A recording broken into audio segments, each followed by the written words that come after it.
It is rather seen as unpleasant that among all the things that Allah made permissible, divorce is the most hated. So it is hated, but it is not haram. For some people, it's a matter of life or death. For some people, it is the only option left, even though we always say that you should exhaust every possible way in order to stay in the marriage.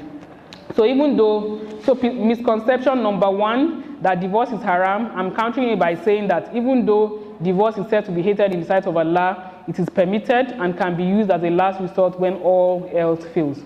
Number two is the misconception that only men are allowed to divorce, that a woman can never initiate divorce. A lot of time people come to me and they are so, helpless, feeling hopeless because they think that there is no power of a woman to say that she wants divorce. And the thing is, the power to pronounce talaq, legal Islamic divorce, is in the hands of the man. But there are other avenues allowed under the Sharia for women. The power to pronounce divorce has been vested in the men by the Sharia. However, a woman has recourse to it and can initiate the divorce proceedings in the form of khul, fasq, and there is tahlil, there is li'an, and other methods. It's not just the talaq that is available, there are other avenues too available. Number three is that your former spouse is no longer financially responsible for your children once you are divorced. There's also this misconception. Some people have the mistaken belief that once a man divorces his wife, he is no longer responsible for her upkeep and that of the children, but this is not true. A man continues to be responsible for the upkeep and maintenance of his children even after he's separated from their mother, as long as they are his biological children. The practice in some African societies where a man will abandon his divorced wife and his children for years without bothering about their upkeep is totally against the injunctions of Islam. So this is what some of the bitterness that comes from divorce. Sometimes a man can decide that since they granted you custody then, and you say that you really want these children, that I don't have any business with them again. When they grow up, they will come and look for their father. This is totally against the ethics of Islam. And we see it happening all the time. In fact, the number of cases of women desperately seeking finance from their ex-husband is so high. And you're actually wondering, but what is in the mind of these fathers? There are some very responsible men, of course, that sign an agreement to say that I will pay the school fees, I will do it. But there's a vast majority of people who just decide that, okay, since she says she wants the children, let her go with it. I don't want to have anything to do with them again. And then there are also the case on the converse side of people denying the other party access to see the children. And this is what I tell people. When you are giving custody, the other party is automatic, even if it's not written in the judgment, is automatically giving the right of access, unrestricted access, whenever they want to see the children. It is very wrong to block all the means for the father to see his children or for the mother to see her children just because you are bitter about the way the divorce went. The child needs both parents in his or her life, even if they are separated. They need to be able to spend time with their father. Weekends, midterm breaks, holidays, they need to spend time. They need to have that father figure in their life. And so it is wrong what some people do, where even when the father is trying, for instance, to buy things for the children, you throw it away, or send money and you reject it, all those kind of things. The children will not thank you. The children will not thank you in future. We have had a case where a 15-year-old came to court and said categorically that she has not enjoyed staying with her mother. She was just 10 when the divorce happened, and the woman was granted custody. But she never allowed access. She kept on playing the father. She did not allow the father to see the child. And when the father came to file for a review of the judgment, because he was not being allowed to see his child, even though we say we cannot sit on appeal on our own cases, but we can review the orders, and call the child to come and say his or her mind. And the girl is saying her mother has had a lot of stress. She was speaking on behalf of the other younger ones. There are 5 children now, and the eldest is 15. She was 10 at the time of the divorce, and she's saying they have not enjoyed being with the mother because even though she's trying her best, but she has her issues. And they felt that it would have been better if she had just allowed their father to assist or to be part of their... So it doesn't do anybody any good when one party decides that he will never allow the other party to see the children. Another misconception is that you will lose custody once you get divorced. Custody issues are a vital aspect of divorce proceedings. It is incidental to divorce. It comes along with divorce. So the court has to make a pronouncement about it. It is determined based on a variety of factors and considerations. Paramount among them is just the best interest of the children. In whose custody will the children grow and thrive better? Who is more financially capable or able to provide adequately for their upkeep and education? Islamic law favors the mother in award of custody of children. Another misconception, number 5, you should never speak to your ex-spouse because it will bring you bad luck. In some cultures, there is a superstitious belief that you must never relate with or talk with your former wife or husband because it will give you bad luck or hinder you from finding a better suitor. Some people also believe that a marriage that ended through the court must make the two parties sworn enemies forever and ever, including the families of both sides. There is a saying that you cannot take me to court and then come back home to be my friend. I think this will be Yoruba. Yeah. But all these are contrary to Islamic teachings. We have seen from the Sirah and the lives of the Prophet ﷺ that he and the Sahabas, they used to marry and divorce while still remaining co-workers in the cause of Islam without any bitterness and rancor whatsoever. And you see, so sometimes our culture hinders us, where you feel as if you have to be enemies forever. What about the children? You will have to have discussions in future about the welfare of the children. If you are enemies forever and your families have to be enemies forever, what happens to the product of the marriage? So this is not a very good belief to have, because in Islam, like I was saying, if only we will conduct ourselves the way the Prophet and his Sahabas conducted, we will not have all these issues that we're having. They used to marry and they used to divorce. You read some narrations where it will be said that this female Sahaba was first married to this person and then she was later married to this person, and all of them are still working to advance the cause of Islam. So it is not true that you must never speak to your ex-spouse. Number 6 is that divorce must always lead to hatred. Divorce need not lead. Every time I mention the misconception, I provide the alternative opinion. Divorce does not need to bitterness, does not need to lead to bitterness or lifelong hatred of your estranged spouse. That the marriage did not work does not mean that you should carry it in your heart forever. I say this: divorce is not a lifelong. Is not a lifelong status. It is just an experience from the number of experiences that you can have. It is not what should define you forever. You need to let go of the pain and move on. Life is too short to spend it counting our grievances against each other. Whatever an ex-spouse has done, we need to hand it over to Allah and let Him recompense for all the hurt.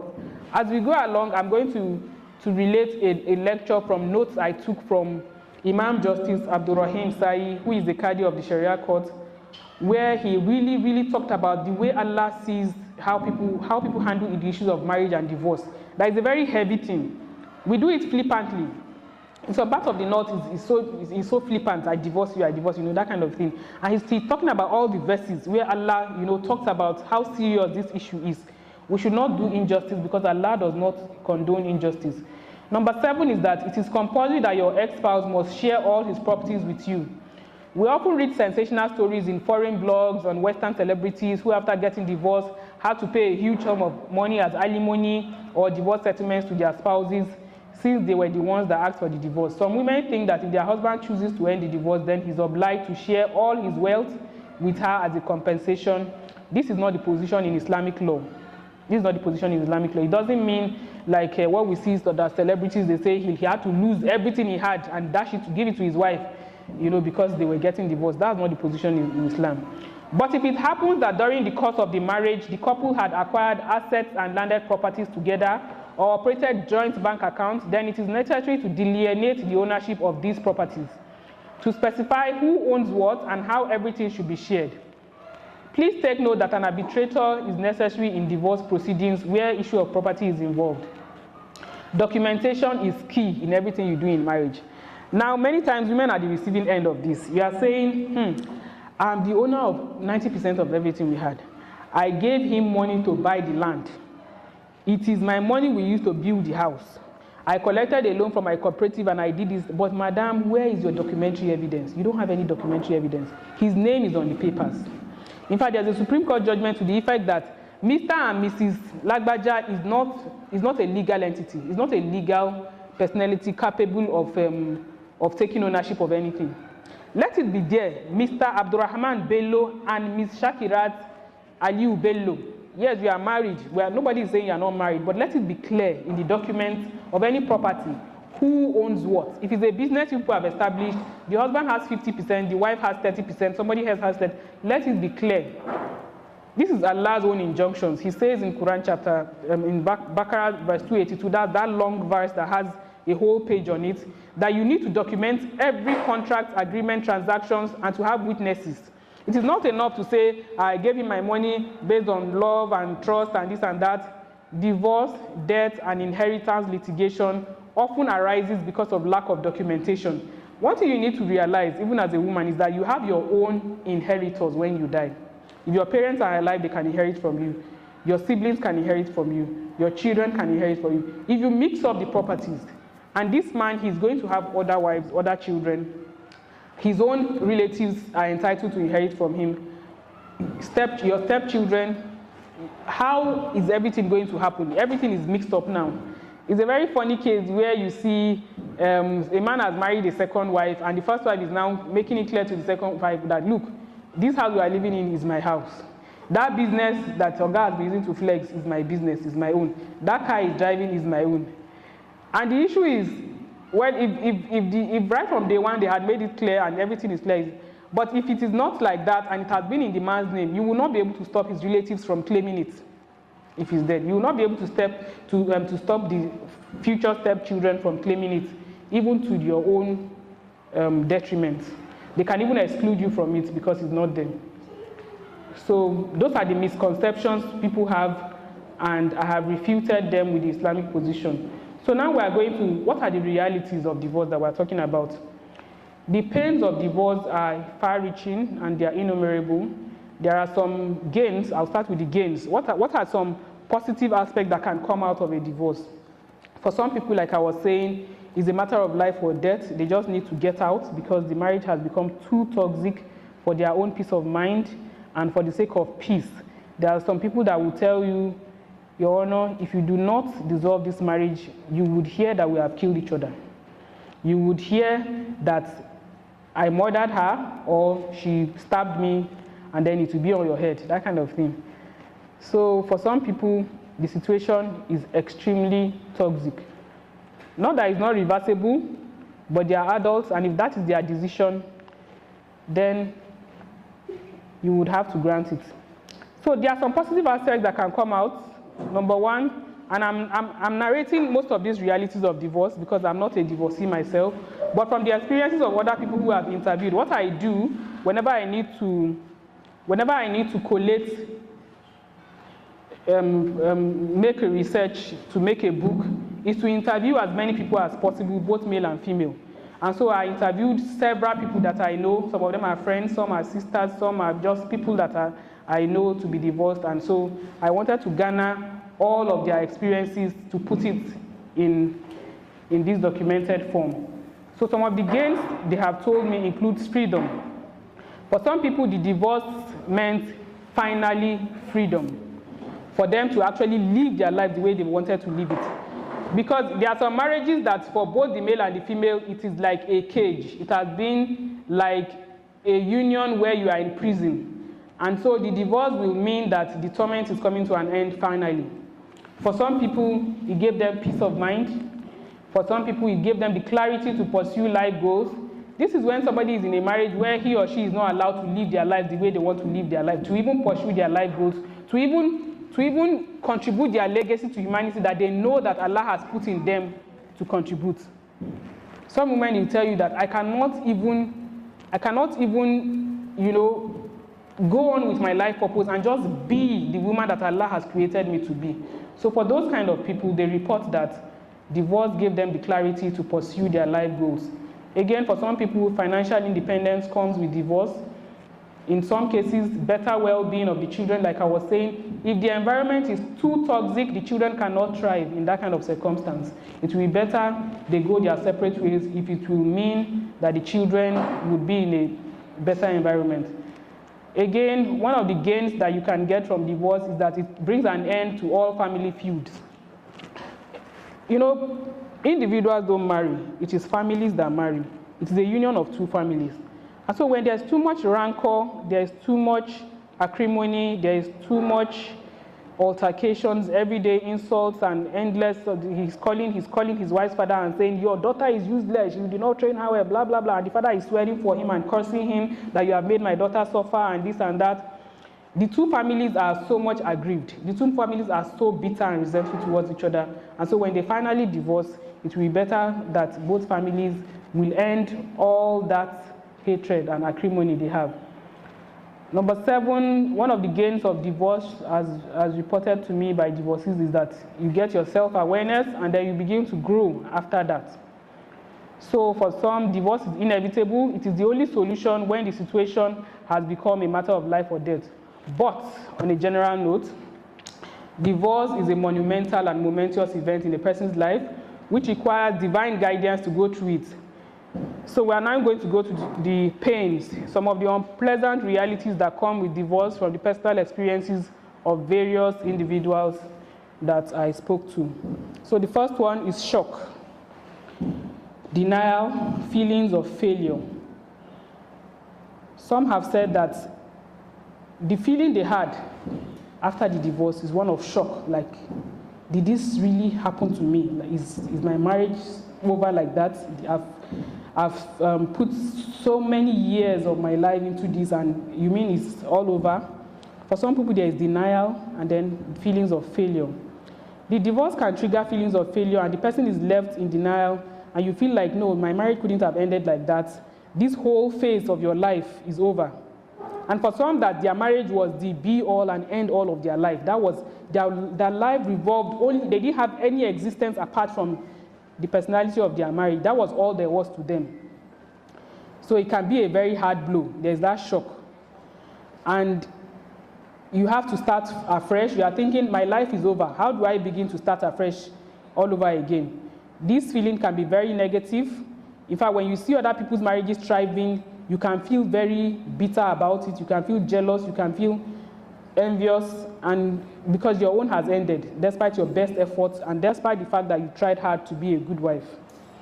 And such a person will need a lot of Islamic counseling, because while some jumped into divorce without due consideration, without exhausting some people actually tried everything they knew.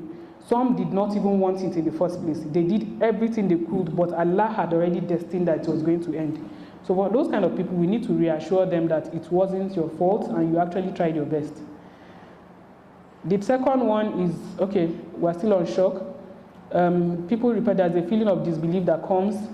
They will continue to refer to their spouse as their ex-spouse, as my husband or my wife, despite that the relationship is over.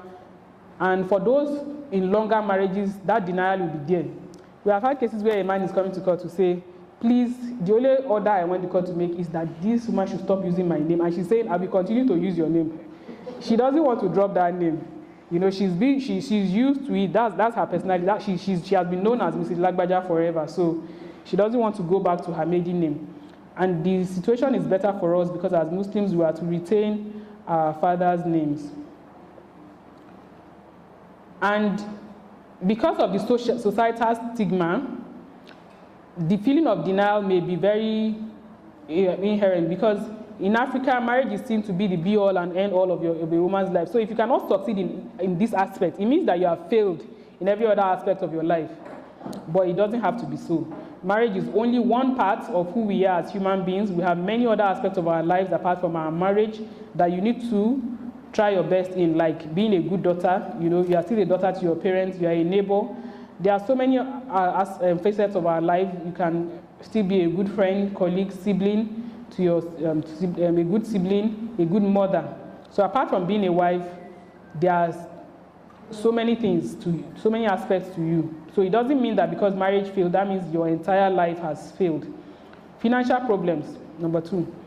One of the problems that come, one of the realities is the realization that you now have additional financial responsibility. It is a misconception to think that the end of marriage for the man now, that the end of marriage will mean that you are divested of all the financial responsibilities. No, it is even more for you. It is even more for you because you are still expected to take care of your children. You are still expected to pay maintenance. If your wife is still breastfeeding that baby, you are still entitled to pay for her own feeding. So it the financial responsibility only become more. For the women, it's worse when you did not have a source of income, where you had no job, where you were not earning any money.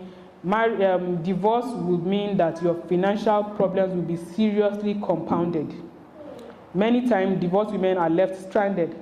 And this is why even under the Sharia, it is being advocated that there should be post-divorce settlements for women, for Muslim women, because it is a serious issue. It is a very serious issue. We have in the north, women being completely helpless when divorce happens. They don't have any backup. Of course, if we are in a true Islamic society, all the men in your life are supposed to rally around and take care of you, but we know the way the situation is in our environment. Another sad reality of divorce is about your friendships and other relationships. This is actually funny because a woman said, I was very shocked when all my friends disappeared the month following my divorce. They seemed, in fact, I just could not know where they were again. You know, somebody talked about a friend that will always, when she's coming from work, her husband is driving her, they will stop by her shop and then they will spend some time with her. But immediately that divorce happened, that woman never allowed her husband to pass through her friend's shop ever again. It was just like, no, you must never see my husband again. And she was wondering, and she kept asking, where is, you know, if I thought she was going to come to her church, she would come alone. What happened? Where is your husband? It was many years later that she was hearing all the friends saying that they don't want their husband to come and propose to her. That was why they just cleared from her. So it happens that you may lose your friendship even as a man, and you will need to start making new friends if that happens. It simply means that the marriage circle that you were in were not of very sincere people. The next reality of divorce is societal stigma. It is unfortunate that our cultural setting still treats divorced people as bad failures. It is almost as if you are useless because your marriage failed. Like I said, in the north, we have divorcees that are labeled, tagged as being loose women who wanted to be free. They just wanted to be free and they couldn't divorce, and what they go through is actually true. Society does look down on divorced women. So if you have a friend that is divorced and going through challenges, you need to keep in touch and check up on them very often. Ask if they are okay and be there for them.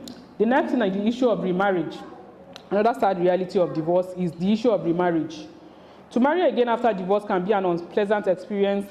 Some people report falling into the hands of wrong people because they were desperate, and also the fact that many of the suitors coming for you as a divorcee may think that they are doing you a favor, and they want you to take all kinds of trash that they throw at you. They want you to compromise your standard, and they even see you as arrogant if you do not, when you insist on conducting the relationship right. If you are not careful, you will fall into the hands of gold diggers who may want to capitalize on your loneliness or steal from you whatever property they think you have gained from your previous spouse. So divorced men to have strong family support when going into their next marriage so that they can vet their prospective suitors very properly. Another fallout of divorce is loneliness. For many people, the companionship that you experience in marriage is no more after a divorce, and all the other relationships we have may not be able to fill the gap that your spouse did. Your children may be grown, they have their own lives to live and may not always be with you. And you may not see people that will visit you or ask after your welfare. Having no one to discuss your life challenges with, especially when the children are too small, that you cannot confide in them or to seek advice from them, it can be very difficult. Even as a man, you want somebody that you can plan with, discuss with, and if you are divorced, you may not feel like talking to just anybody. So nobody can really take the position of your wife if you have not remarried. Another reality of divorce is depression. One of the issues that divorcees need to look out for and guide against is mental health may arise following divorce. Many people report going into a deep state of depression and out-of-body experience where they do not know anymore what they are living for. Some have attempted how she was alone and she just kept on drinking Coke. It was just a colleague that came to her house and saw like 40 bottles of Coca-Cola and was like, who drank all this thing today? And she was the one. She was binging on it without even realizing that she was depressed. Some are addicted to various things like pornography. Somebody reported having beat up her son who was using her phone. He was 12. to view pornography, and along the line, she was trying to even see what has he been doing, when did he start and all that, and she herself started doing the same thing, you know, because of the urges that you have if you are not married.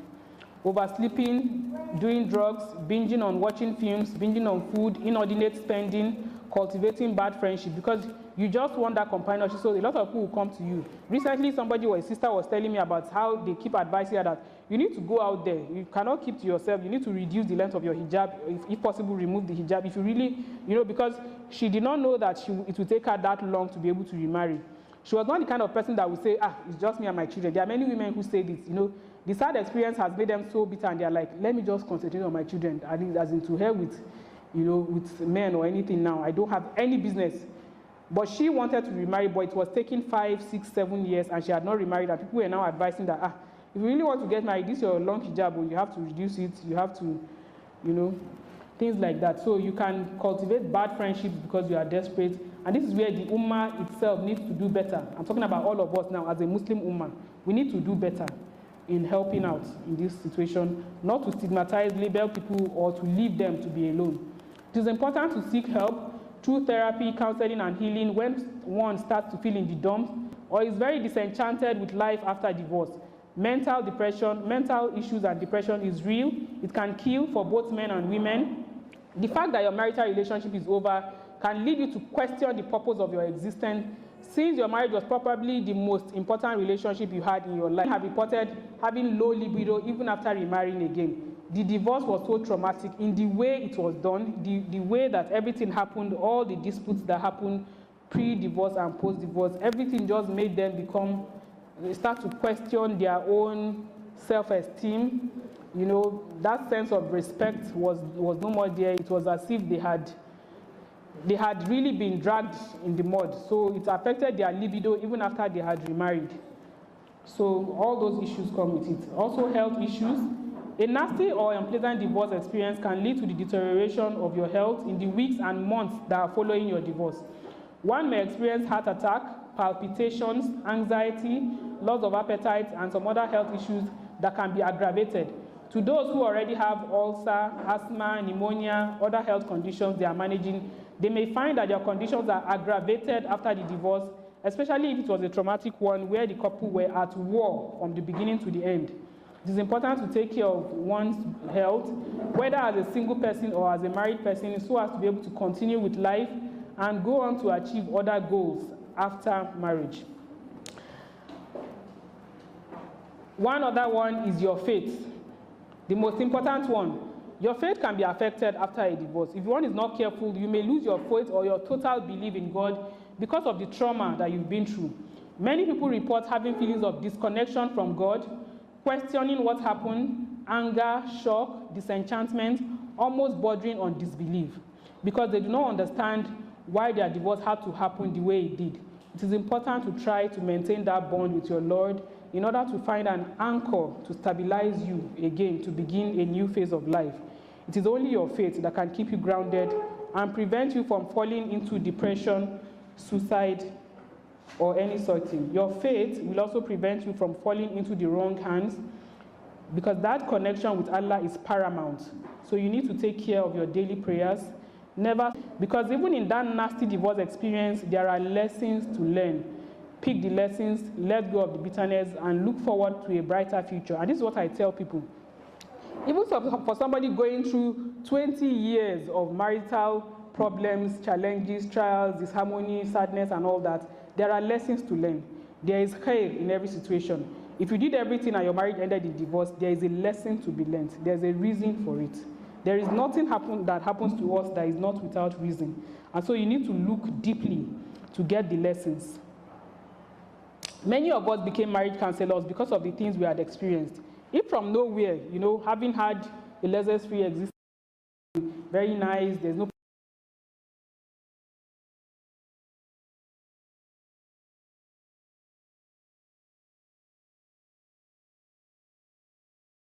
going through. So that is why there are lessons to be learned. Your pain may well turn out to be your life purpose. So you pick the lessons from the divorce. Also is the issue of sexual frustration. One of the more critical issues following divorce is the inability to satisfy one's sexual urge in a halal way anymore. The entire essence of marriage is for couples to find solace in each other and to enjoy intimacy in a moral and permissible way. With the end of marriage, that window is closed to satisfying one's sexual passion, except if one wants to do it illegally. Some women report having to resort to pornography in order to satisfy themselves, or to take medications or injections in order to curb and bring down the sexual desire. Another person may find themselves lusting after acquaintances of the other sex at work, or even falling into the traps of deceptive people who come as suitors but only want to get under your pants and dump you after they are satisfied, after they've taken advantage of you. So it is important for divorcees to be vigilant and to try to distract oneself with other useful activities in order to tamper down the sexual urge. Remarriage is the best option after doing one's due diligence in choosing the right partner. Apart from this, there are two pressing trials that I was able to deduce that divorced people have, especially women. One is fear. Being consumed by fear of what lies ahead. What will my life be after this? Fear of poverty, not having that security, and the fear that you may still end up with another bad person. In fact, statistics have shown that second marriages fail even faster than first marriages sometimes. And so there's no guarantee except if Allah has seen what you went through and wants to compensate you. Of course, we have those kind of stories, alhamdulillah, where your second spouse is the direct opposite of whatever badness that you had experienced before. So there's also the fear of ridicule, and this fear can paralyze you and stop you from taking action where necessary. It can hinder you from moving forward towards the abundant life that lies ahead for you. Know that worry and fear cannot help you in your present state. Hopeful for the best and be optimistic for a bright future. So even as we counsel and we beg and we cajole people to stay in their troubled marriages, in their difficult marriages, we also put a caveat that we're not talking about abusive relationships, we're not talking about toxic, violent relationships here. But some women are in such marriages and they just cannot go out because they are consumed by this fear. Where will I go to? You know, who do I become after this? Where do I even start from? You know, you have to consider the fact that in Islam, it is not allowed for you to allow people to harm you, just as it's not allowed for you to harm people. So you have to be hopeful and optimistic for a bright future that lies ahead of you. You do your due diligence before you take a decision. Look at what you can do to improve your situation. If you fear that you will not be able to fend for yourself, to pay house rent and all that, remember that Allah is a Razak, the provider that provides even for the birds in the sky. Divorce many times is a blessing for some people. This is why Allah promised in Surah Al-Talaq, that's the chapter on divorce, that if you separate, He will provide for you from sources that you do not envisage. And this is actually very curious and profound, that Allah in this chapter on divorce is also talking about the fact that if you end up separating, this is after He has laid out all the methods for you to sources that you did not even envisage. So this should be a consolation for people that have reached that stage now, where it is obvious that everybody needs to. And the provision is not for just money, but in every other thing. You need to trust in Allah and remove that fear that is inhibiting you from healing from your past. So if you must fear, you need to fear only Allah subhanahu wa ta'ala. And there was a dua for relieving sexual urge. This was given to me by a divorced sister. She talked about it's about, may Allah, I don't know, I put it somewhere but I can't find it. It's something about, oh Allah, I seek refuge in you from the evil of my hearing, the evil of my sight, the evil of my tongue, the evil of my heart, and the evil of my semen or sexual passion. She says it's a very good dua that it helps, because it is an energy. The urge for intimacy is an energy that you can divert it. Psychologists say that you can make that energy to work for you in other ways. If you are getting frequent urges, it means that you have enough energy in your body and you need to divert it to other productive endeavors like volunteering, exercise, giving back to society, rigorous activities that will get your mind off it. To let out the energy, you need to study your body and plan ahead for activities you will do and to use it for productive use. You need to avoid all the triggers, romantic books. It will not be good for somebody that is single again after marriage to now be dwelling on romantic music, movies, books, going to clubs, going to illicit places, free mixing with opposite sex, indecent online conversation. And we see this happen a lot. That somebody is a divorcee doesn't mean that you should become indecent. So there are married men who are saying, okay, no, she's a divorcee, I'm pitying her and I want to marry her. Well, please just go ahead. Just go ahead and do the right thing. It will not be nice to be seeing the kind of chats that we see where they say that, oh, this person, she's a divorced woman, but she's sending her nude pictures to somebody else that is married and all those kind of things. It is unpalatable, but these are things that we hear in the counseling room and they do not augur well for the ummah at all. We do not have to become indecent because we are out of marriage. And this also goes for people that are not even yet married. You know, avoid free mixing, indecent online conversation, listening to erotic music, eating. There are some foods that will trigger it. Like if you are married, there are some things that they will tell you that, okay, if you want to do well in the bedroom, you eat this and this. For somebody that is single again, there's no point. And then you deal with the emotion that triggers it. The emotion that triggers it is loneliness. Deal with it in other ways by going for hangouts, taking long walks to get fresh air, going to serene places to unwind and to reflect on the creations of Allah. And I pray that may Allah ease our affairs. Of course, this message is not just for those that are going through divorce, but for those of us that are here who have brothers, sisters, friends, colleagues that have been talking about it or that are experiencing those problems now. So as part of the realities of divorce, I put the interviews of 3 people about the life after divorce from their personal experiences. Many divorced people report that once the excitement of being free from a troubled marriage wears out, they are left with a huge feeling of despondency and a sense of failure. In some cases, there's a feeling of rebirth and zeal to start a new life, but in an overwhelming majority of cases, that sadness and grudges from the failed marriage weighs down the individual for a very long time. So I asked somebody who is a twice divorced woman that in both the first and second marriages, what made you decide to leave? Do you feel that if you had remained, it would have been okay now, things would have been okay by now? What was the feeling immediately after the divorce? What was the reaction of friends and other people? How have you tried to make yourself happy? How are you able to keep your faith in Allah? And how do you cope with the challenges of being a single parent? And she narrates that right from the onset, there were issues in the first marriage because they did not really investigate much about him and his entire family. And then again, this is the point where I make a call to everybody to try as much as possible to do premarital counseling for those around us. Nieces, nephews, younger Muslims and Muslimas, that all the issues that we see post-divorce and leading to divorce started before the marriage. All the issues that later caused divorce started before the marriage. If only they had gone through premarital counseling. So this is a gap in the ummah that needs to be filled. It is a gap that needs to be filled. We are not doing as much as we should in premarital counseling. So this is a call to everybody to do it in any small way you can in organizations that. So this person is reporting that I did not really investigate before my first marriage. I was young. I went into it with a very naive mind, thinking that all will be well with my good efforts. I saw a lot of red flags, but I went ahead. I later realized that you cannot manage a broken person who indulges in too many vices. So in the course of me not going against the rule of Allah, I decided to quit when I could not change him after consultation with Islamic scholars. I then went into the second marriage with the aim of providing a father figure for my children. This desire blinded me to see beyond the person's character. I tried to be a strong woman, but I was dying inside because I did not want to have another divorce.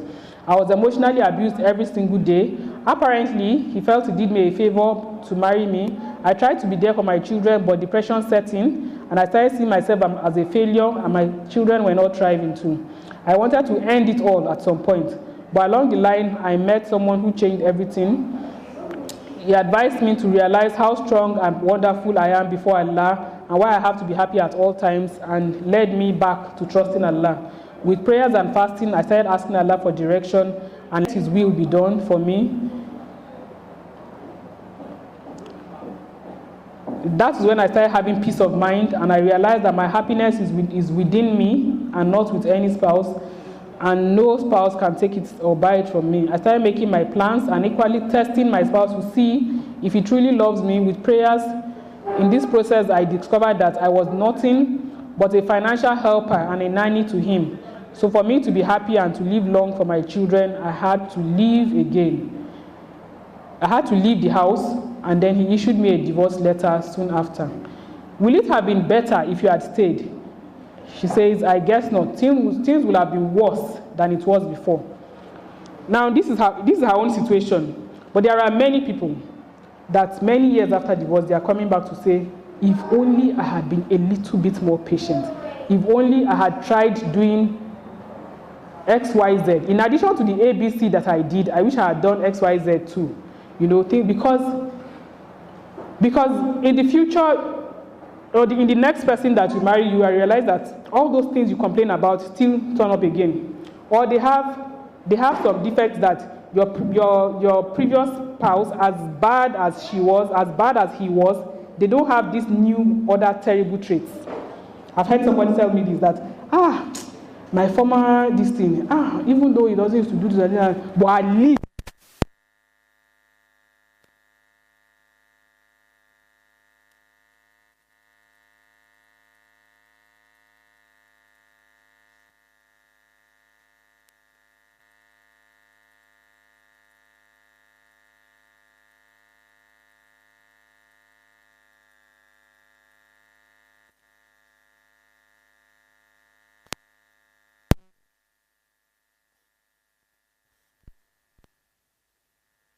your house, it will almost make you mad. As for friends and family, some see you as an unwanted pest and some see you as a failure, while others may see you as a strong person, but in many cases, nobody helps at all. I was able to preserve my faith by believing that whatever happens, happens for a reason. Everything has been written by Almighty Allah, and the happiness lies within you, and you have the key to unlock the happiness. Coping with faith is not easy except by the special grace of God. Because at this point, you feel as if God doesn't want you to enjoy. There are sometimes that women disenchanted with marriage and life say, it seems as if we are just meant to come and suffer in this world. We are just meant to come and just sacrifice and suffer and never be happy. It is the experience that they've had that is making them have this mindset. And it's a limiting belief. Allah is on your side. Allah is on your side. He's not against you. And he does not want you to be sad eternally. What he wants is for you to thrive and be successful fi dunya wal akhirah. So it doesn't help to have those kind of feeling that maybe God doesn't want you to enjoy marriage because you left this marriage, you went into this one, and you went into that one, and all of them ended. So at the end, you have to go back to Allah and ask him for help to move on. It's not easy being a single mother in this society. It's not easy at all. The support system is practically zero. And then I ask, what would you advise a newly divorced woman who is depressed because she has been abandoned by friends? And she says, let her simply hold on to God, and she must constantly remind herself that she's wonderfully made and that the divorce is just a trial from Almighty Allah himself. She should let go of the past, look forward to a bright future. And I go on to the next person who says that my divorce story is a very sad one. I was married for 12 years, within which I had 3 children. Allah knows that I never, ever wanted the divorce. When we started having issues, I tried to endure and overlook all the maltreatment. A major problem was that we were not compatible in religion. He didn't like devotion, and I saw the red flags before marriage, and I knew that we were not comfortable, but he insisted so much that my father forced me to accept him, telling him that he would become a better person once he becomes a married man. He was short-tempered, miserly, and very uncaring. After marriage, things only got worse, and he would constantly insult and ridicule me. At some point, he felt I was his enemy for not following and accepting his wayward lifestyle. Whenever I tried to plead with him to see reason using the scriptures, he would accuse me of hypocrisy. I bore the financial deprivation and verbal abuse for years because I didn't want to leave the children. But eventually, it became clear that we had to separate and we could no longer stand each other. We went to court and got divorced, but he got custody of the children because he was well off while I was unemployed. After the divorce was another round of trials. I began to feel like a failure and a loser who abandoned her children. Seeing them was a Herculean task as their father blocked all the ways I could see them, even at school.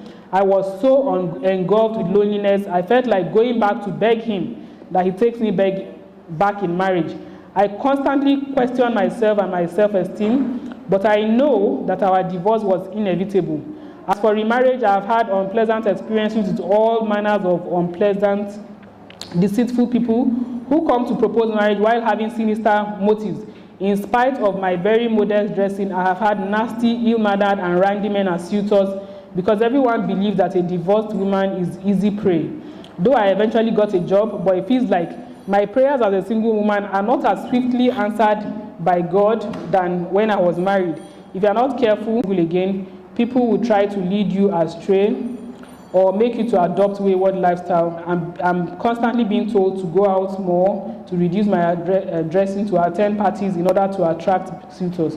But my resolve is to focus on my job, earn my money, and use quality time with my children whenever I'm able to see them during holidays. So help me Allah. And then I asked a man the following. He was narrating to me his previous marriage. So I asked, as a man, is divorce traumatic? How traumatic was divorce to you as a man? Wrong? What were the red flags that you saw before the marriage? What could you have done better? Were there efforts by both parties to save the marriage, and do you have any regrets hereafter? And he answers me that my first marriage failed because we did not have proper counseling before marriage. Our life goals did not align. What got me attracted to my ex-wife was her beauty.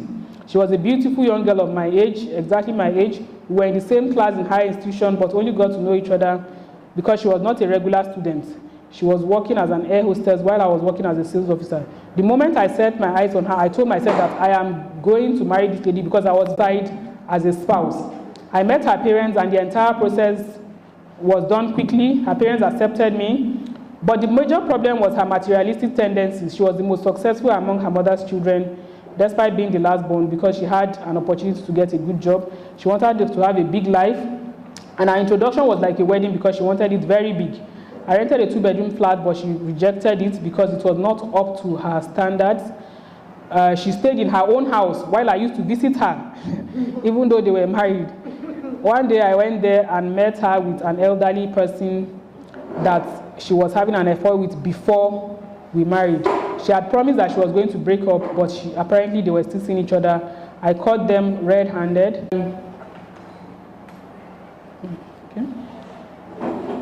Okay, and I was very mad. My friends advised me to leave her because of her wayward nature, but I thought I was really in love with her. She apologized and we moved on. In planning our wedding, she went and paid house, and she was buying things, spending so much money.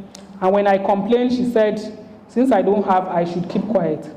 I tried to caution her, but she insulted me. Eventually, we had the wedding, and we started marital life, with her always going to work while I stay alone at home. On her returns, I will find illicit chats with men. One day, I caught her sending nude pictures of herself, and I beat her. Immediately, she called the police officer, and she packed out of the house. After then, we lived separately. Later, I was told she was pregnant, and that cured my anger, and we moved in together. After she gave birth, she was called by the company for an operation, and I took care of the child, the baby, while she was away. She can be disrespectful, she was over-pampered, and all this one is just to show that they were not compatible, but he kept on thinking that the marriage would change. I'm someone that is full of potentials, and I love education, but I could not further my studies because I wanted to give her the best of everything. I spent everything I had on her, but yet we quarreled. I complained to my parents, but my father asked me to just continue and manage like that. At some point, she packed out and left. My mom went to plead, but they insulted her to allow their daughter to experience the wealth God has for her because I was born poor. Eventually, my father and I went to beg, and she returned. I had built a house while she was awake, and she was happy about that. We continued our marital life and then had the second child. I was confident that with 2 children, she would stop her ways, not knowing that another set of problems would come. The health challenges eventually revealed that their children were sticklers, and that made them to have to part. Because while he did not want any more children, she insisted that she would get pregnant outside because she wanted more children. So it became clear to all of them. Allah showed me signs from the beginning that we were not meant for each other, but I was blinded by lust and infatuation we finally separated after I met and married my present wife. In retrospect, I'm asking, what could he have done better? So he said, we were never meant for each other, and I married her for the wrong reasons. I was attracted because of her class and her elegance, but never investigated the character. Life goals did not align, and she desires a very different life from what I have to offer. Her ways did not allow her to fully settle in marriage, and it was as if I was hindering her progress in life, according to her mother. I should have let her go right from the courtship period when I noticed her nature, but I was infatuated, thinking it was love. But I thank God eventually that I was able to move on with my life, and I still wish her the very best in life. So those are the experiences of some people that have actually gone through divorce and everything that went through it. Now we are coming to the very important aspect, which is the issue of divorce in Islam. Like I said, I'm taking notes also from Imam Justice Abdurrahim Sayi, who is a Qadi of the Sharia court. He delivered a lecture in a group I belong to, and I sought his permission to use his notes because, like you know, I may be a legal practitioner, judge, pre- and post-divorce counselor, marriage coach, and all that, but I am not an Islamic scholar. And so, even at the end, I have questions that people have asked me, and I got answers from scholars, and then I put it at the end. So, it is important for married Muslims to be acquainted with the modalities of separation in Islam under Islamic law. The Holy Prophet ﷺ has declared that among the things which have been permitted by law, divorce is the worst. It must be avoided as far as possible, but in some occasions it becomes a necessity, because when it is impossible for parties to carry on their union with mutual affection, it is better to allow them get separated than to compel them to live together in an atmosphere of hatred and disaffection. The basis of divorce under Islamic law is the inability of the spouses to live together anymore, rather than any specific guilt of another party. Somebody can go to court and say, I do not love him anymore. It's not compulsory to show that the other party is guilty of any set of crimes. It can simply be that the parties can no longer live together. It may be by the act of the husband or by the act of the wife. There are several modes of divorce under Muslim law. In Islam, the husband pronounces the phrase, I divorce you, in Arabic, talaq, to his wife. A man may divorce his wife 3 times, taking her back after the 2 by reconciling. Talaq, they cannot get back together until she remarries someone else. Some do triple talaq, in which the man says in one sitting, I divorce you 3 times. Many Islamic scholars believe that there is a waiting period involved between the 3 talaqs, pointing to various. Islam insists on the subsistence of marriage and prescribes that breach of marriage should be avoided. No marriage is contracted to be dissolved, but in unfortunate circumstances, the matrimonial contract is broken. One of the ways of such dissolution is talaq. So I will quickly spell out. In the laws of Islam, there are 3 kinds, each with separate rules. When a man has initiated divorce, the procedure is called talaq. When he accuses his wife of adultery without supplying witnesses and the wife denies this, the process is called li'an. Li'an, they have to swear to an oath. The man is accusing his wife of adultery, and she's expected to come and deny the charge, and both of them swear. And once they swear, they are regarded as being divorced, because that breach of trust cannot make them to continue again. When a woman initiates divorce, it is called khulli. Talaq is easily obtained, while obtaining khulli can be difficult. Talaq is a verbal noun which means to untie or to free something from the tethers. It's a unilateral power vested in a Muslim husband to repudiate his wife, and is usually rendered as a repudiation, which means to release from the tether, to free the wife from the marriage bond. In law, it signifies the power which the husband possesses to divorce his wife. The following verse is in support of the husband's authority to pronounce divorce. Men are the maintainers of women. That verse, Ar-Rijalu Qawwamuna 'ala an-Nisa. They said when a husband exercises this right, it is called talaq. And there is also talaq as-sari, a clear declaration of divorce that I divorce you. There is talaq al-kinaya, where it is presumed, an indirect declaration of divorce. Like when somebody says you are clear, you are free, or you are cut off, or you are forbidden to me, things like that. Then the mode of divorce is by pronunciation. There's also ila, there's zihar, and they say the categories in Islam are extrajudicial divorce and then the judicial divorce. The extrajudicial ones that they don't have to go to court is the one of talaq, ila, and zihar by the husband. And then there is the talaq, tafwid, and li'an by the wife. And then there's khulli, where they both mutually agree. Here, the woman is going to court to seek for it, and then she's expected to return the bride price and whatever other financial considerations she was given. For a divorce to be valid as pronounced by the husband, there must be capacity, there must be free consent, nobody is forcing him to do it, there must be strict following of the formalities, he must pronounce express words.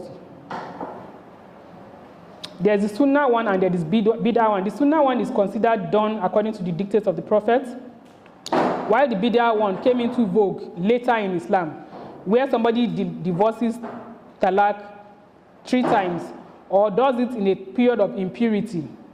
Because they said the wife must not be on menses when talaq is done. But we see in our society, people just do what they like. They don't even care what are the stipulations. So there are some parts of the Quran that talk about it. I will just quickly read them out. Thus, when they fulfill their term appointed, take them back on equitable terms or part with them on equitable terms, and take for witnesses 2 people from among you, and deal with justice and establish evidence before Allah. Such is the admonition given to him who believes in Allah and the last day. Secondly, and when you divorce women and they reach their prescribed term, either retain them in good fellowship or set them free with liberality, and do not retain them for injury so that you exceed the limits, whatever does he. He indeed is just to his own soul and do not take Allah's communication for mockery. All these verses show us how very, very heavy the issue of divorce is. We may be flippant about it, we may be very lackadaisical about it, but to Allah, it is a very serious matter, just like marriage is. Just like marriage is a very serious matter, talaq is a very serious matter too. So for those who do it anyhow they like, they should have at the back of their mind that they have serious accounting to do before Allah. There is illa type of divorce where the man takes an oath not to have sexual intercourse with his wife. There is also zihar, where the husband compares his wife with his mother or his sister, somebody that is forbidden to have sexual relations with. So when he says that kind of thing, she can go to court to get a divorce, or she can ask the court to grant the degree of restituting conjugal rights. There's also divorce by mutual agreement of both parties in Islam. There's mubara, where the husband and wife come together to say that they want to be separated. There's khulli. Khulli, this is the right of the women in Islam to seek divorce. A Muslim woman can petition, like the husband doesn't want to. The husband doesn't want to grant it to her by saying, I divorce you. So she goes to a qadi in a Sharia court and asks them to grant her divorce. Then, if she's granted, she will have to do either period of 3 menstrual cycles or 3 months, and then she also has to pay back the bride price. And we talked about li'an, where the husband levels false charges of unchastity or adultery against his wife. It amounts to character assassination, and the wife has got the right to ask for divorce on this ground. And when this happens, they cannot be married again because he has accused her of zina, which is a very serious issue. And we see this happen a lot. But we don't even know how serious it is, where somebody is saying, her husband calls her such names as ashewo, prostitute, oniranud, all kind of names that show that she's sleeping with other men. If we are in a true Islamic society, he will be held to account for it. Because zina is a very serious thing. You have to have 4 witnesses ordinarily. There are so many conditions to be met before you accuse somebody. Or where a wife too is accusing her husband unfairly of infidelity. Those are serious issues. It can lead to divorce in Islam. So that's what li'an is about. That it is the only exception to the general rule that you cannot allege adultery of married people unless you have 4 witnesses. If you don't have 4 witnesses, you'll be convicted of the offense of qazf and you will face 80 lashes. But if a husband accuses his wife of infidelity, the exception, he does not need 4 witnesses, but he must face the price, which is he has to swear in the name of Allah 4 times. You swear in the name of Allah 4 times that, yes, my wife committed adultery. Then you invoke the curse of Allah on yourself for the 5th time. The wife will be held guilty, so to spare herself, she also has to come and swear to an oath that she's innocent and invoke the curse of Allah on herself. Once this is done, the couple cannot marry again. The marriage is dissolved irrevocably for a lifetime. So we have to be careful about this. For divorce in Muslim communities, in the North, the post-divorce challenges that we see is that there is stigma, there is financial issues, no Islamic organization catering to them, but one has to search. I understand now that in the North, some governors will even organize for divorcees to come together, undergo training, pair them up with spouses and all that, assist them financially and all that. And then in the South, they said that there are no Sharia courts in Lagos, for instance. It is only Sharia panels that are sitting, I think they said in Festac Town, in 1004 estate, that preside over divorce proceedings for Muslims. So if you get married through a valid nikah, you go to those Sharia courts. The high courts take a lot of time, and like I said before, those are the divorce challenges both in the North and South. And so I quickly want to move on to round up now. We have 10 minutes more to ask you the question, or for you to help me ask other people contemplating the question, is your marriage salvaging? And my answer is that it is never too late to save your marriage. Some people always think, no, the stage you have reached now, it's not possible again. But I say that it is never too late. Maybe you have been thinking about getting divorced. We all do from time to time. Few people are exempt from having this fantasy. Maybe your spouse is the one who wants to go out. Maybe you are someone that has thought about it for so long and now you are ready to take action. Or you have already seen a lawyer and are separated for some time. You may ask, but my spouse does not even want to work in the relationship. This is one of the stumbling blocks to working out problems, because the other spouse may say, I don't need therapy, you are the one that has problems, so go and do your counseling. I don't have any business with that. So when one party is stalling and does not want the marriage to be saved, what does one do? I also say that divorce is not the answer, and I read this in a newspaper where somebody was writing to a counselor to say, I'm 67 years old, and after 20 years in a marriage that was impossible, in my opinion, I sought a divorce because I sincerely believe that my children are better off. And this was confirmed by some therapists. I should have tried harder to make the lives better. I should have changed myself more. I wish I knew the things that I know now. I was 40 and I had to grow, and I did not like the way that my children were emotionally living with the difficult person that their father was. But she says in her second marriage again, she realized that it is still the same hard work that is required. This one is a Western woman now, and so she relates things like the way the society treats women there generally and things like that. Now, this is why counselors are pleading that we should have a rethink. And then there are some challenges that cause divorce that I see. If you can address them, maybe your marriage will not end in divorce, because each marriage has its own season. Those challenges, they come and go. Some people can overcome these challenges, some cannot, because they are hurt, they are bitter, they are resentful, and it is not all the time that one party is the victim, like I said. So in Africa, the legion of causes for divorce are: 1, unmet expectation, lies and deceptions; financial issues and bad economy, loss of earnings, or where the wife earns more than the husband; intimacy issues, which many couples go through, but they are afraid to voice it out; there's third-party interference; there is stalking your spouse or snooping on your spouse. Other factors are infidelity, cultural issues or intertribal marriage issues, unmet expectations, abuse, power struggle, mental health issues. To prevent it, you, number one, have to acknowledge that there is a problem that you people cannot solve that needs help. Not that you people keep quiet and continue to live like strangers in the home. You need to invite trusted third parties or family members in an attempt to reconcile you. Secondly is to seek counseling. In this present day, in 2020, Muslim and Muslima marriage coaches, psychologists, counselors, and therapists. Even here in Abuja, I can childhood experiences, past negative marital experiences, family background and upbringing, and other such predisposing factors. They will need to search out this problem and try to solve them so that their marriage will become healthy. Another step to avoiding divorce is to take time off the marriage, This one is a temporary separation because both parties have become so toxic to each other, and then familiarity can be bringing contempt. Where there are too many issues and both are feeling very negative and cannot even stand each other, they may need to take time out and give each other space in order for the marriage to be revived once again. But in doing this, it must involve elderly people from both sides. This is temporary separation, not divorce. I outlined 10 uncommon sense techniques to help a marriage that is almost at the point of divorce. These are not common sense techniques. They are not the things that you would ordinarily do. So that's why I say they are uncommon sense techniques.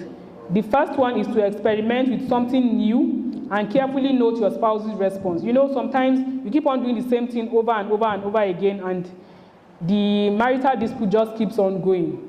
So if you do not want, if at this point where we are both agreed that, okay, let's go our separate ways, you can try this again. You experiment with something new and note your spouse's response. For instance, if your spouse complains about work and when you try to advise him, he gets angry at your suggestion, then you stop giving advice and try to just listen and make sympathetic sound. Stop acting in your usual predictable way.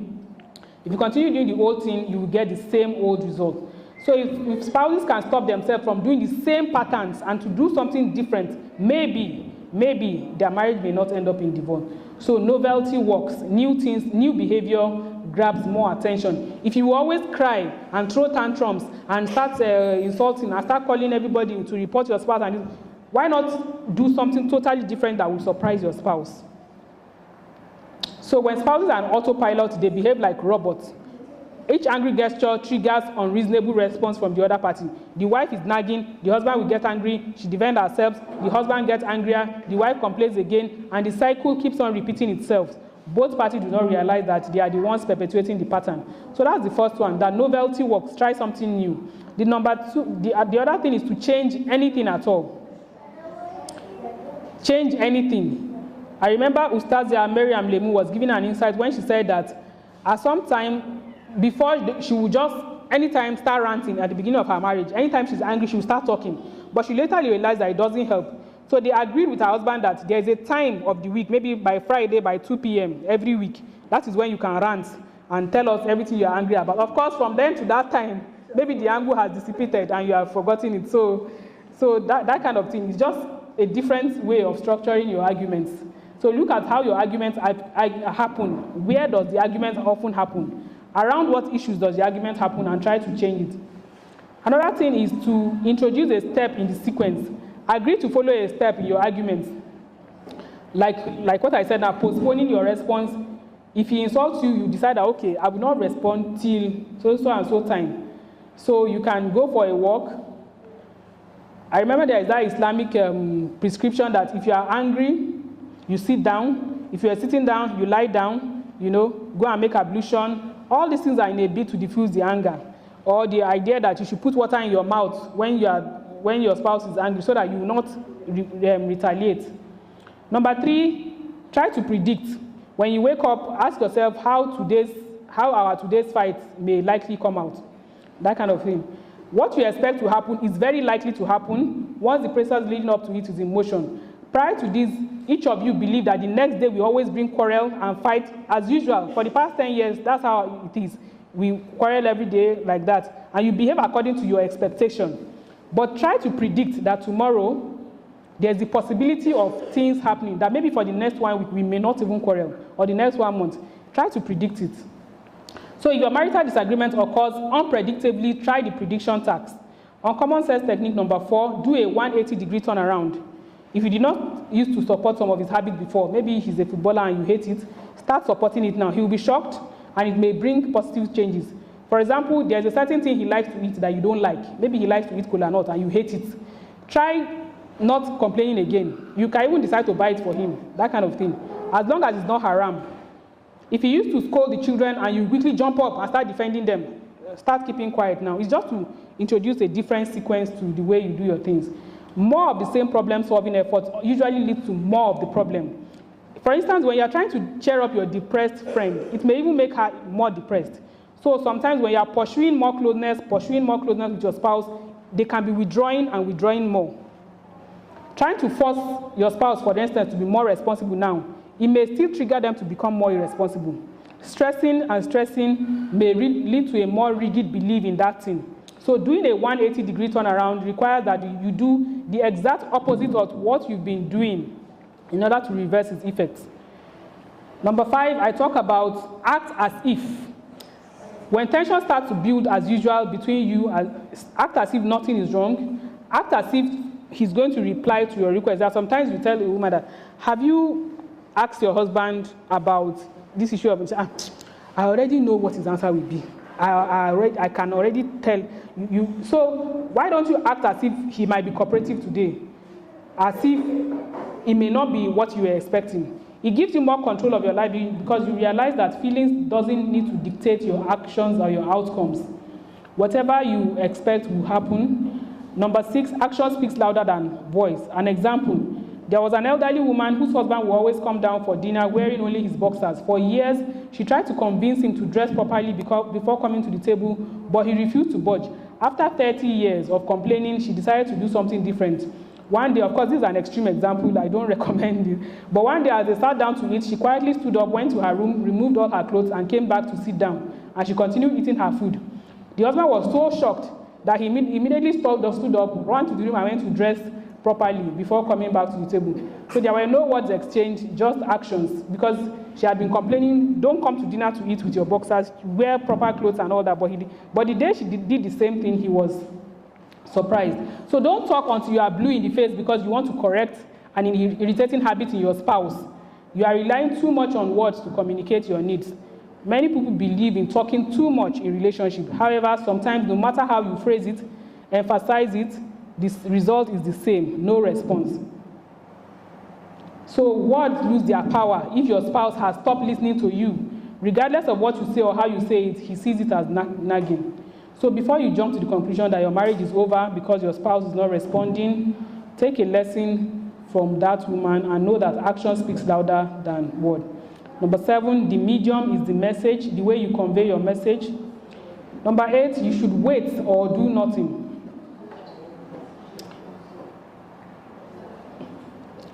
There's a lot, and then the last resort technique is to, like we said, go back and do the opposite of what you are doing. Usually when there is divorce, there's one party that is retreating, that is wanting to go out, and there's one party that is pursuing him or her. When one party wants the marriage to work, there's a typical pattern that emerges.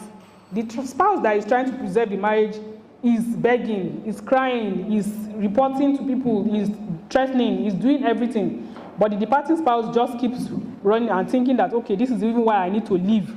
He or she is choking me, you know, all the kind of things. You are begging, you are saying, what about all these years? We have a history, blah, blah, blah. But the other party doesn't want it. So you need to do the last resort technique, which means that you don't impose so much. You don't become so obsessed with knowing where she is, where he is, what he's doing, trying to monitor everything. You need to start to act as if you are not too desperate. And I would like to add this one as number 10. As a Muslimah, drawing from the rich tapestry of Islamic spirituality, one last uncommon technique to handling marital disputes is to be used from the beginning to the end of our marital journey and our life, and this is the prayer technique, which is push. Pray until something happens. Dua it, pray until something changes, and even after. You must never underestimate the power of prayer. You must never get tired or discouraged if things are not going the way you want. Every of your challenges is meant to draw you closer to your Creator. Remember that in the remembrance of Allah do hearts find satisfaction. MC, you don't want to sit down. So when it's inevitable, for the divorce to be amicable, 1, let go of the bitterness. 2, both parties should fear Allah. 3, involve knowledgeable people. 4, seek pre-divorce counseling. 5, make istihara and have honest discussions. I'm going to leave the rest till the question time because some of them may arise from the kind of questions I will be asked. So even though I've not exhausted the topic, I'm going to end by saying, فَسُبْحَانَكَ اللَّهُمَّ وَبِحَمْدِكَ ashhadu an la ilaha illa anta astaghfiruka wa atubu ilayk. Subhana rabbika rabbil izzati amma yasifun wa salamun ala al-mursalin walhamdulillahi rabbil alamin. Thank you, Mr. Zulaiha Yusuf. We thank you for the a vital topic it is. So I have a lot of takeaways, and one of it is the reality that divorce go through. One of it is societal stigma. Societal stigma. This prevents people from even making it known that they have divorce. So when you're talking about help, giving help, when they can't even come up to let you know that they are in this situation, how would you now get help? So societal stigma, I hope and I wish could be, should I say, addressed, or at least be managed better than it is as it is presently. Then we have lots of friendship, lots of friends. Friends can decide to, even families can do that. They can run away from you. Like she said, some might go, I don't want you to come and take up, if it's a woman, to come and take up my husband from me, because now my husband is aware that you are no more married. You might be thinking, since you are Muslims, you might be thinking of marrying you, and you know. So the loneliness come for such person that they like they are in their own world. Another one is name. Name. Islamically, we are allowed to bear our father's name. The Prophet has mentioned that each person should bear their father's name, whether you are a female or a male. But most of the time, the reverse is the case. And you will see men fighting you for not bearing their own name. So, when divorce happens, what happens to the name you have been known for long? I used to have a colleague who will tell you, she's a northern, of course, she will tell you, I will not drop my father's name. When, with my brother husband, I will start changing name from no. So, name can be really, really stressful in terms of divorce. So, family support is important. I'm mentioning a woman now because women suffer this a lot. They suffer it more. She may have a different statistic regarding men. But I know women go because they are mostly on the receiving end. So if they have, some of these people hold on to the marriage even when they are almost dying there because they know the support will not be there from even their family. They will tell you, go back, stay there, whatever it is. It's when they are dead, you can start hearing all sorts of.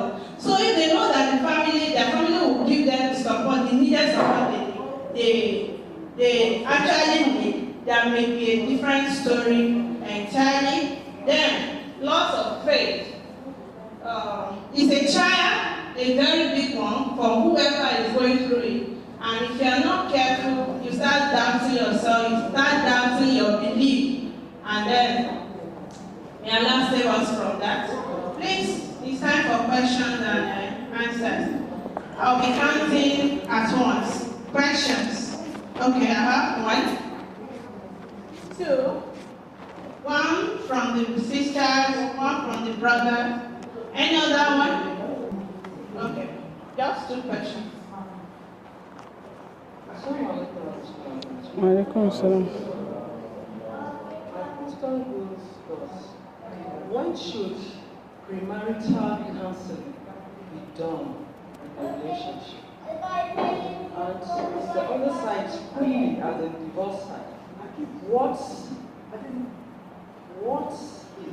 Must a woman pay back the dowry to the man? And maybe you should ask me.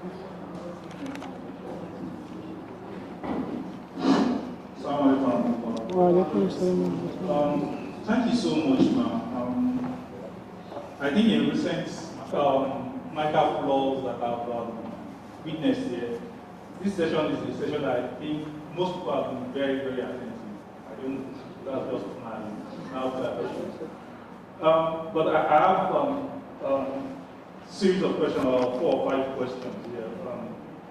Number one, when this happened, custody of children, I said it's given, especially when the children are young, it's given that it's the mother gets the custody, and the father has the duty to take care of the children. Now, what if in the case the father is of the opinion that the children should go to a boarding school, and the wife is saying no? Again, the wife is thinking probably the man wants to take the children away from her, but again, it might just be for the best interest of the children. So how do you handle such? That's one. Secondly is, even when the woman now takes custody of the children, and at the point the woman is going to another marriage, who takes over the custody? Is the woman taking the children into this second marriage, or the father takes up the custody of the children? My third question. Now, in your submission, it's saying, even in deciding the cases for divorce, the situation of the children is considered the most important. And the story of the 15-year-old girl that gave a situation around the fact that she missed her father's role. What's it in the process of divorce? That 15-year-old girl comes to the court and say, I don't want my parents to get divorced. What would be the ruling?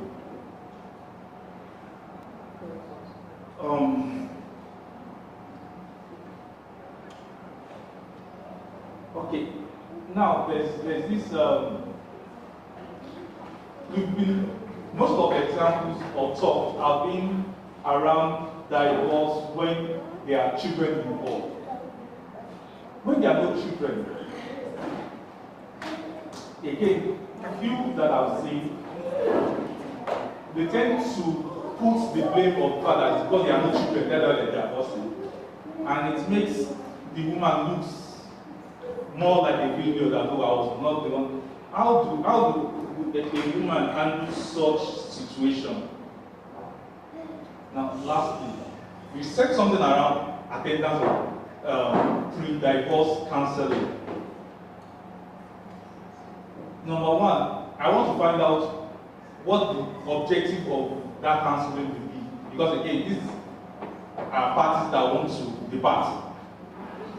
After exhausting every other possibility to bring their marriage back, they have exhausted everything and they want to depart. They want to give them pre-divorce counseling. What is the objective that you will discuss?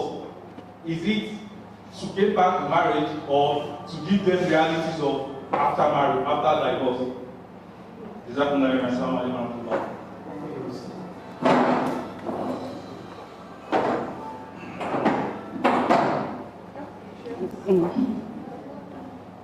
Okay, sorry, I have Yes, thank you. The first question is about when should premarital counseling be done? Ideally, once a young man or woman gets into a relationship that is headed for marriage. Of course, in Islam, we don't do dating, we don't have affairs, we don't do all those kind of things. Any relationship that you are entering into, it should be geared towards marriage. So the minute you start to have feelings for the person, even before this, premarital counseling in terms of knowing what we even look for in a suitor, the kind of, so that you don't even enter relationships that are going to lead to nowhere.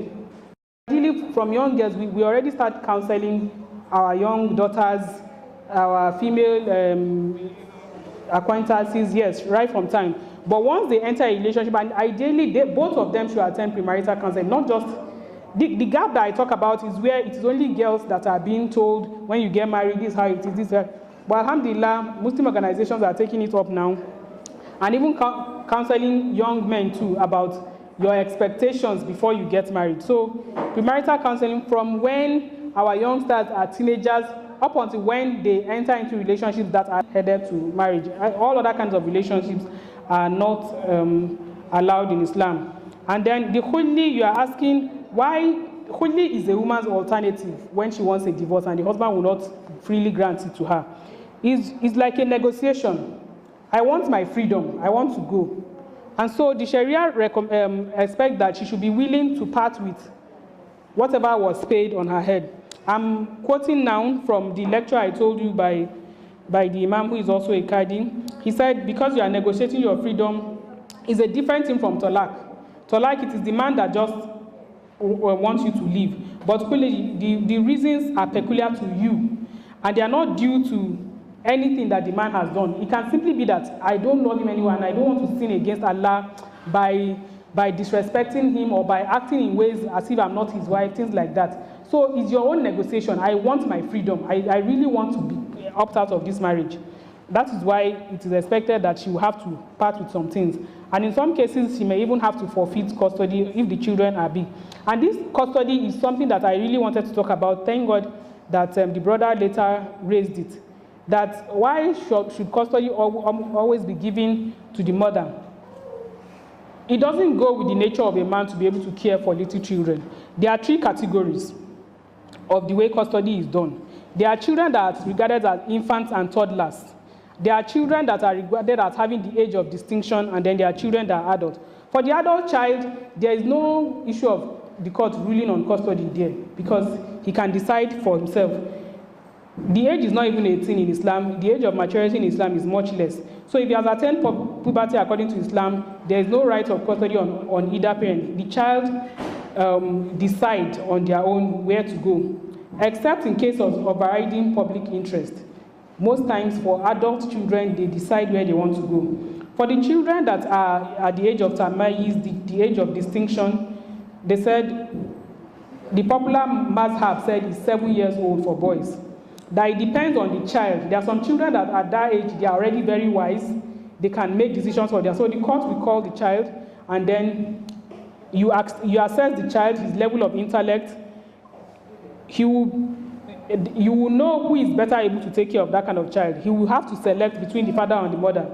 There was a case where the Prophet ﷺ deliberated on where both father and mother wanted the child, and he had already reached this age of distinction. So he put the father on the west side, he put the mother on the west side, and the child in the middle, and said, which one do you want to go with? And the child chose to go with the mother. And there was another case where Umar deliberated on where a grandmother came to say that the father of the child wanted to take the child away, but Umar decided that he should go to the grandmother, because for the third category now, which is infant children now, it always goes to the mother.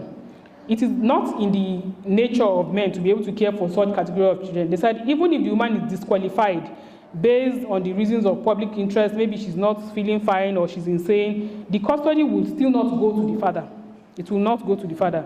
It will go to the grandmother, the mother's mother, or to her sister, or to the female in her maternal lineage. Because the proper nurturing of a little child is for the women. The Sharia does not believe that it is compatible with the nature of the man to be able to do this. And that's why the hadith of Umar is cited in Muwatta of Malik, where the man wanted to forcibly take away his child from the grandmother. And she made a case against him to Umar, and he gave the custody to the grandmother. Then the Prophet said that the woman is entitled to custody so long as she doesn't remarry. So you were asking again, what if she decides to remarry? If she remarries, it goes to her mother, like I was saying. It goes to her mother. It is until the child attains the age of maturity that he can decide to go to the father. And then you said, even when she gets custody, okay, you were saying that what if the father wants them to go to a boarding school and the woman doesn't want it because she thinks that they are taking the father, because it is upon him to maintain the child and to pay the school fees, gets to decide what school, but it's better with the agreement of both parties. In all other courts, usually it is said that when the judgment is being written, that the father is responsible for the school fees and educational need of the child at schools with reasonable expenses that is affordable to him. That it is not allowed, for instance, for the mother to put the child in a school where the school fees is 1 million naira, knowing very well that the man cannot afford it, except she plans to pay the school fees on her own. So it is for the father to decide what school, but it is better that both of them try to agree on it. And then, still on the issue of custody, it is the female lineage that gets the custody of little children. I said the 3 categories: there's infant and toddlers, there's the age of distinction, and then the adult children. The woman in custody is entitled to allowance for that child because she's the one feeding the child. This is why I think you are also asking, why is she also being given maintenance? It's for the child. It's for the child. Granted, she's no longer his wife, but he has to pay because of those little children that are in her custody. And then that even in deciding divorce cases, we said the children's welfare is paramount. So the example I cited of the 15-year-old girl, that if she says she doesn't want the parent to divorce, what will be the court's ruling? Well, the truth of the matter is that these are 2 adults who have decided to go their separate ways. It cannot, because the child wants otherwise, that the court will now say that they must stay together. It will happen in the High Court. For people who did court marriage under the Matrimonial Causes Act, that can be a consideration. But for the Sharia courts and for the traditional marriages, a child's testimony is only related to his custody. I want to stay with my father, I want to stay, that's an adult child, I want to stay with my mother, or this person is a better person in behavior, or this person is abusive. All those testimonies from the child will only matter when the court is making an order as to custody. But as for the dissolution of the marriage, that one is a gone case. It's the 2 parties that decide. The child cannot decide on that. When there are no children and people put the blame of the divorce on the woman, maybe thinking that she's not fertile or all that, how does she cope with all that? Well, that would be part of the issue of societal stigma that we are saying, that when marriage comes to an end, it is seen because there was no children that it is her fault. That will depend, of course, on future proof. He may get married and still not have children. She may get married and go ahead to have other children. And I think that in that case, we will say res ipsa loquitur, the facts speaks for themselves. Whether it was her fault or it was his fault, we will all come to know at the end of the day. But I think it's for her to try not to allow it to weigh her down, because infertility issues are a different set of problems on their own that requires, serious counseling. It can be very traumatic. Again, for pre-divorce counseling, what exactly is the objective of this counseling? Is it to get back the marriage or to share the realities? Yes, it is to do these 2 things and more. That in the pre-divorce counseling, as you are stating your issues, the counselor can help you see things in a different light. There are some of our marital challenges that we are seeing it not exactly the way it is in reality, but because our emotions have clouded our reasoning and many other factors have come to play, maybe third-party intervention, so many other issues. So a counselor can help us get clarity over the issues, to help us see that some things are not big deals. If the counselor is able to achieve the aim of maybe the marriage not coming to an end or the divorce is postponed or whatever, fine. But even if it doesn't, she can also help them to know what is coming ahead. The things that are going to happen that you are likely to see. There are some things you did not envisage. There are some things post-divorce that you did not envisage. So it is the therapist's duty to help you to look at some likely consequences of it. And then I think that was all, but I just feel the need to also emphasize on the issue of letting ourselves go separately without thinking very well about it. This is an appeal, of course, that Allah extols the virtues of patience. Sayyidina Ali radiallahu anhu has said that patience in Iman of a believer is the position of the head in the body. There is no fate to anyone bereft of the virtue of patience in his character. So we pray that Allah will shower upon us the abundance of this, and to know that it's a very heavy thing, this divorce, so we should consider it in all its ramifications and not just go to it as the first resort. There are many other issues on custody, but I think these questions may clarify some of our misgivings. Yes, you were saying something.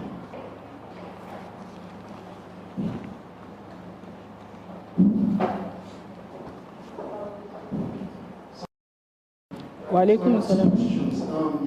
First one, when we're talking about the upkeep of the children in the divorce marriage, is it like it is not permissible for the husband or the ex-husband to provide for the wife if he so wills, despite divorce, right? Is it like it's not permissible in Islam?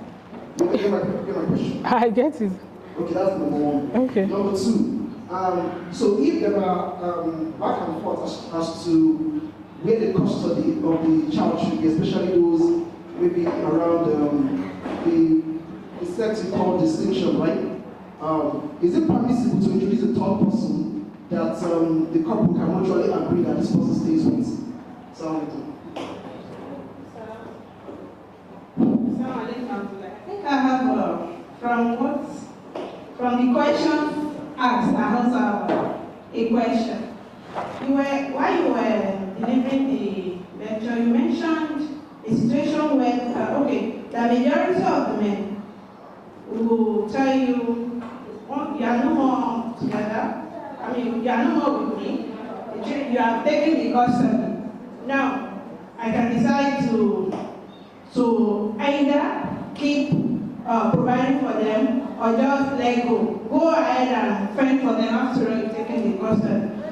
In such situation, is it, can the court impose the custody, the upkeep now on him? Is there anything the woman could do in such situation in case the divorce was done in the court? That is my question.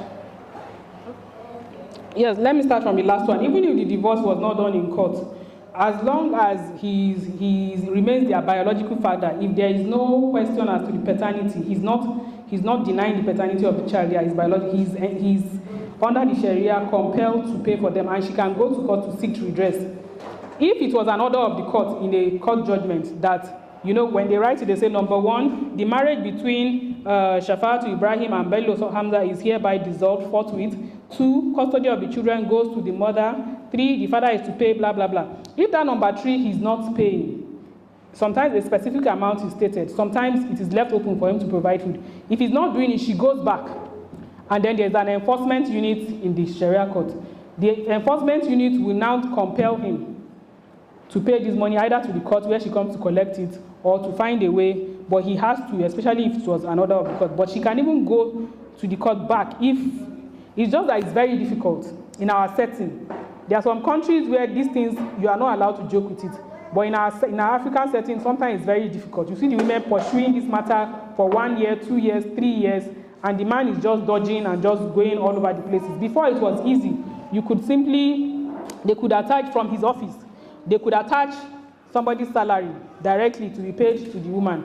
But because of the IPPS, what we are finding challenging nowadays is that salaries come from the federation account, and sometimes it's not difficult. But I see these cases a lot, and she will just have to keep on pursuing it. So for the upkeep, that is it not permissible to provide for the wife? I don't think there's anything in this letter that says that. In fact, it is encouraged from the verses of the Quran that I say that Allah keeps on saying, if you part on amicable terms, then that's better for you. If you give her a gift at parting, there are so many verses. I just did not have enough time to quote them. But there are so many verses where Allah is encouraging that they divorce mutually and the man continues to be good. The man continues to provide for them. And the children in her custody, he should make sure that they are well fed. And of course, when he's sending money to her to feed his children, she will necessarily take from that too. It's just that some people don't want it, which is why there's litigation over custody. Some people do not even want the 1 naira that they are giving the child for the wife to eat from it, or from the ex-wife to that. This is why we have issues. And then if there are arguments on the child, can they introduce a third person to help them decide? Is that the question? To take care of the child. To take custody of the child. Well, in other courts, like in my court, the court can, even on its own, remove custody from both the mother and the father because we see that they are both irresponsible and give it to somebody else. But under the Sharia, what the Sharia dictates for minors is that the mother takes custody. If for any reason she cannot, then it goes to her mother and all that. But I don't know if transfer of custody will be a thing. I know that at the ADR department, the Alternative Dispute Resolution Department in Sharia Court of Appeal, they have had cases where the wife says, very recently I saw that the wife said, I'm traveling abroad for further studies, and I want it to be, I have very good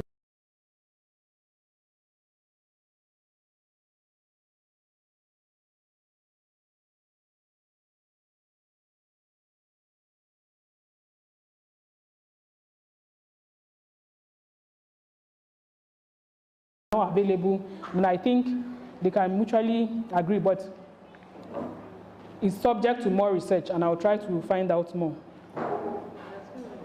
What about if the mother is in the custody of the children and she's about to remarry, and she and the other husband come in agreement that you can come with your children? No, it's not. Where the new husband accepts to take the children, except if the father, the real father of that child, does not want them back. But usually it is even stated that at the case of your remarriage, the child will go, because sometimes it may not be a pleasant experience for them to grow up, but if he accepts it and the other father there is not disputing it, there are such cases. Such cases happen, and they will be well catered for. There will be no issues. They will not be treated differently from the children of the marriage. Then it will be allowed. But usually it is supposed to go back to her mother. It's already for that time, but there is someone that has been begging me to ask the questions.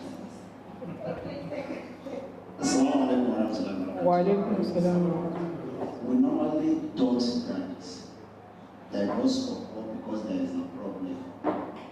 And we go to court, they divorce, and we are still having problem. Let me give you an example. Yes, they have divorced in the court, they give custody to the wife, and the wife, the husband to take care of the school and the something. And the wife said the children need to go to particular school. And the father, I cannot afford that money. This is the only money I can afford. And the wife said no.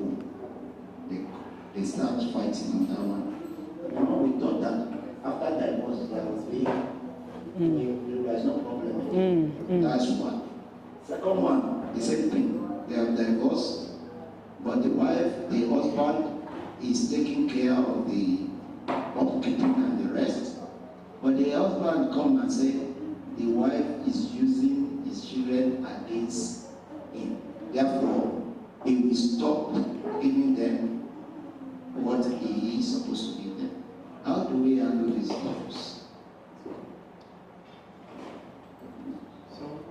Yes, I got it. For the first one, he's supposed to pay the school fees, but cannot afford the particular school that the mother wants them to go, and she's insisting. If she's insisting, she will augment the balance.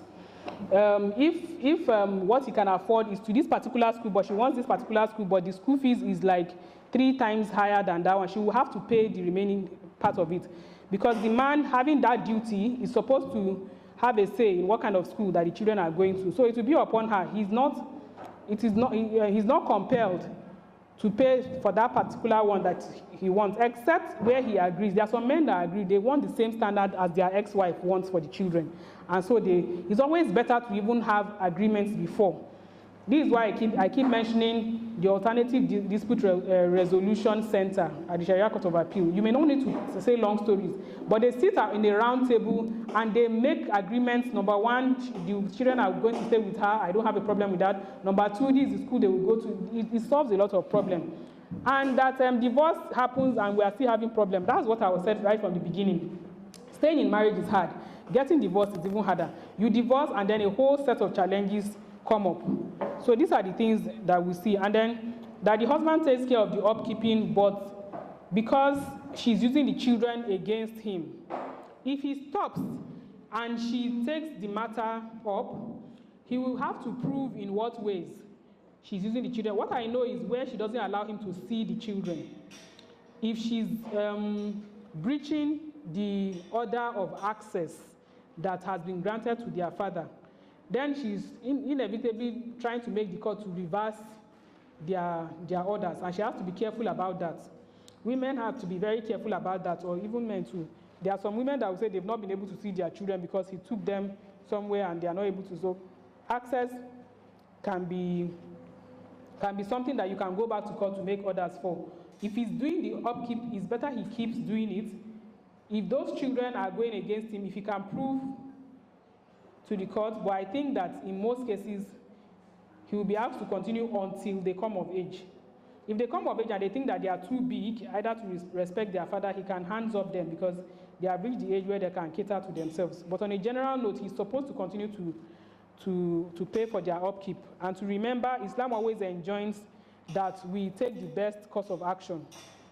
Allah is not unjust and he does not allow injustice. So this is why it is very necessary for all parties in divorce litigation to fear Allah in everything they are doing.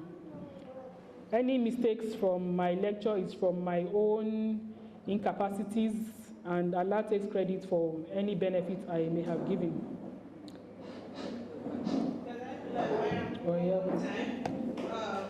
We thank you for taking out your time to do this. Appreciated, and we hope Allah appreciates you more than we are doing now. It's obvious it's an issue that needs more and more learning, more, if possible, more research. She has done a lot to the topic, and in staying put in the marriage or thinking if to even stay put in the marriage, she has a book. And the book is known as Coping Mechanisms in a Difficult Marriage. I've read the book, and I would say I recommend it to anyone, whether you are single, married, or not. So it is highly recommended. How much is it? 3,500. It's 3,500 naira. And copy, she has some copies here. If you are interested in it, you can do that now or meet her later. You can reach her through 080 3608 WhatsApp 080 3608 1824 080 3608 1824. This topic, like I said, is the subject of a book that I've already written titled The Realities of Divorce. It is available in PDF, but hopefully by September I will have hard copies. So if you want to pre-order, you can also contact me. If you have any further questions, you can message me and I'll reply. Like I said, usually what I do is that on technical issues, the very technical issues, I go back to Qadis and scholars in the Islamic court, or sometimes I message the scholars in Islam court to answer. But the legal ramifications of divorce, pre and post, I can answer questions if you message me on WhatsApp. Assalamu alaikum. Now, she also has, at the beginning of the lecture, she mentioned about, is it a book now on red flags? Identifying red I flags. thought that we are in a group. She has a club, Muslim book club. So there was an issue like this that came up, and she itemized some red flags. So she later compiled it. I don't know whether it's an e-book now, right? Okay, so red flags. Either as a male or female, you have teenagers, you have siblings, wherever. You can recommend this to them, and then we all know what should we look out for while going into especially coming from a Muslim like her. So exactly that's why next week, inshallah, we'll be looking at business, or the business moguls among us, we are looking at bulk buying. Getting is one of the ways mentioned here for coping with the realities, the economic realities we find ourselves now. So coming here to come and get things in bulk among ourselves. Name it meat, food items, cereals, and so on and so forth. So if you are in such line of business, next week is your day. So we are expecting to see you here to come and benefit from this, inshallah.